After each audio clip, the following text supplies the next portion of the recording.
Hello guys, what's up? My name is Andrew Qing and welcome to What We Drive. Today I present you the 2015 Smart. It is quite a smart choice for city driving. So the Smart is actually a very simple car and there isn't much to talk about, but still I would like to start with the name. You see the word smart, like clever and smart? Well, actually it's got three words in here. You have S stands for Swatch, which is the watchmaker from Switzerland, and M for Mercedes-Benz, and art. So basically the Smart means it is a piece of art made jointly by this popular Swiss watchmaker and legendary German car manufacturer. Coming to the front, the logo is actually very interesting. You see, it doesn't look like anything, but in fact it's a letter C, stands for compact, and an arrow going forward. Therefore, it's a compact car that's thinking forward.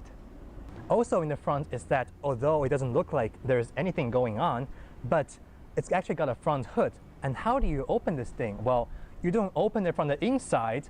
You actually pull those two latches and you pull it all out. And surprisingly, this hood is not attached to the car.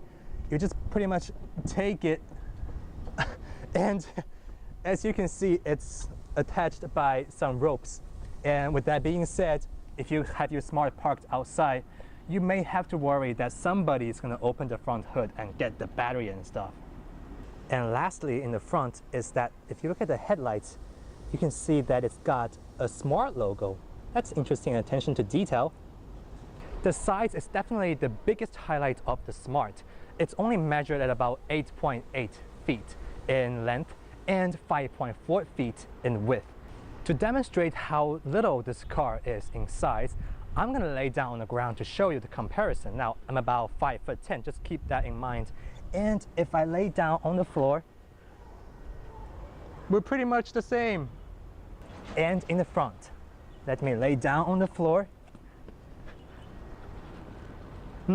I think I'm even longer than this thing. One last thing on the side of this car is that it's got ventilation holes, and the funny thing is it's even smaller than my hand. Look at that. And it's got a very tiny wheel. I think it's 15-inch made of steel, and look at that. And look at my face. Yeah, you see how small it is. Although the Smart is absolutely tiny, you still get a back trunk, and let me show you how to open this thing. You go over here and you put your hand here and push the button. The top part is open. You can put some stuff in here if you want, but you can also pull the latch here and the lower part is down. And here you have it, the main storage place for the Smart. It's actually not too bad. It's about 9.2 cubic feet, and if you push the passenger seat all the way forward and push down, you can get up to 12.4 cubic feet. And it's definitely sufficient to put a relatively large size luggage, and definitely more than enough to put some, groceries and little stuff. Earlier, I showed you the front and you don't see the engine, right? Well, actually the engine is inside of here. And it's also a rear wheel drive car. Just think about this. Who else had this configuration? In my mind, it's definitely the Porsche 911, but this is not on the same level. Back to the topic. The Smart, it's got a 1-liter inline-3 engine, which is naturally aspirated, and it produces 70 horsepower with 68 pound-feet of torque, and can go from 0 to 60 in 15.1 seconds, with a top speed of 94 miles per hour. Let's take a quick look of the inside. Of course, when you sit in here, you don't really think that car is spacious, but it fits two people perfectly. And the steering wheel just feels surprisingly good and grippy. And oh, the seats. Those are just very basic seats, as you can see. And it's made of fabric. It's not uncomfortable, but it's not comfortable either. Therefore, it's pretty much in the middle and definitely sufficient for daily use. But I still found some interesting features in the inside. First, the tachometers got this perfect 180-degree semicircle shape. You have all the basic information you would expect from a car, except that it doesn't show you the RPM of the engine. The air conditioners look kind of flimsy, but actually feels surprisingly sturdy. The radio is simple with those big buttons. And at the first glance, it's got only one USB port, but open this hidden lid, you actually get another USB port, but in the special socket. This socket is for an optional smartphone holder for the Smart, and honestly, who else would make a smartphone holder as an option just for the car? The AC panel is extremely intuitive. You press the buttons to control the air volume that's coming out, and you move the slider to control the temperature. Notice that it's got a magnifier to help you see the numbers better. In a Smart went a great extent to ensure that you wouldn't get thirsty, with these two cup holders here, one between the seats, and another two on either door panels, allowing a total of 7 water bottles to be stored. Lastly, the glove box is literally a glove box. Just see how little space it has. Now I've shown you the basic and the main things you need to know about this car, and it's time to drive it. To be honest, because this car is so small in size, when you are going lower speed driving, it feels quite agile and very light. But it's not precise. The steering is still pretty vague, and you just get massive body rolls. All right, after this corner, let me put this thing in sports. Let's see how the thing goes. See, corner taking is no problem. This thing, it's the best tight corner machine, and let's give it a go.